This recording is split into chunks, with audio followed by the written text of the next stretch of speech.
About the COVID inquiry now, and in the studio is the head of campaigns from the Taxpayers Alliance, Elliot Keck. Welcome, Elliot. Morning, Kevin. Well, let's talk about this. The costs of this ludicrous, pointless inquiry. So far, 3 years of it, is £192 million. It's working out at the moment at £160,000 every single day. Let me tell you, I think it was about a year ago, it was working out at more than that. It was coming in at about £300,000 a day. The costs are grotesque. They're obscene. Of this money, £110 million has been spent on lawyers. 26.3 million spent on something called operational costs. The inquiry chairperson, I should say. Daily Mail being very unpolitically correct there. Chairperson Baroness Heather Hallett has been paid so far £794,000, and she's received £41,000 in expenses. What's that all about? Is that lunch or something, for God's sake?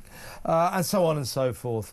The big problem here, Elliot, if we were coming towards some kind of solution, some kind of conclusion that would be of value to the nation, I suppose begrudgingly we would accept this obscene expenditure. But we're not, because the main thing about this inquiry, which renders it utterly pointless, an utter waste of time, is it refuses and will not examine the big question, the only question that matters, and that is, should we have locked down at all? All this inquiry is examining is, did we lock down early enough? Did we lock down hard enough? Next time, should we lock down for longer? No, the lockdowns didn't work. But they're not talking about this, so the whole thing is pointless. It's a disgusting expense to us, isn't it? Yeah, we warned in May 2024 that this was going to end up being the most expensive inquiry on record. So we've been warning about this for a long time, and they called it flawed analysis. They essentially said it was back of the fag packet maths. They completely dismissed it, and lo and behold, it turns out the TPA were right, as we, I think, normally are.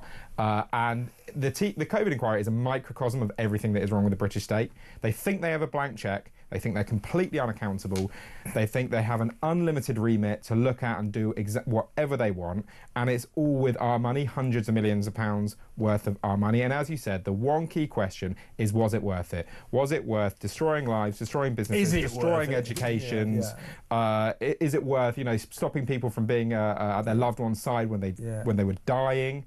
Is it worth the enormous economic and societal damage to save the number of lives it did? That's the only question that it should be looking at. And they're not looking at it. And if you go to that inquiry, it's in this vast room. There's usually, I don't know the exact numbers, there's probably 120 people in there at any given time. There's not any lawyers. They've got teams of assistant lawyers behind them. They've obviously got stenographers taking it all down. They've got court clerks. Look at them. Rows and rows and rows of them. God knows what they're all doing, but they are all costing us £160,000 a day. That's an obscenity, isn't it? The self-importance and the ego of this inquiry is absolutely extraordinary. And really, this should have been wrapped up very quickly after the pandemic. In order to learn the lessons, you want to learn the lessons at the maximum point of interest, the maximum point of focus, when it's fresh in the mind. It sort of reminds me of the Chilcot inquiry, right, which only reported a few years ago, despite, decades on from after the Iraq War started. And by the time it reported, nobody cared. It was ancient history. That's and exactly right. COVID, I mean, lockdown is now 6 years ago, coming up to 6 years ago in March. Right, that's when lockdown started. The COVID inquiry is not expected to report back until probably towards the end of next year, which means we've got months more of this spending, which means that the total cost is going to be astronomical. It's going to be much more than this figure. We've put the estimate previously at around £225 million, but I think it's going to end up being more. It's a complete sham. Look, Elliot, good to have you in the studio. And let me, far be it from me to tell you how to do your job, but I suggest a freedom of information request into exactly what Baroness Heather Hallett is spending £41,000 on expenses for. I mean, she's on I suppose you have to accept, what's she on, about 250 grand a year, so I suppose you can accept that. £41,000 in expenses. That's extraordinary. Find that out, Elliot. And then you can come back and tell us all about it. Digging. Elliot Keck, head of campaigns at Taxpayers Alliance, thank you so much. Let me know what you think.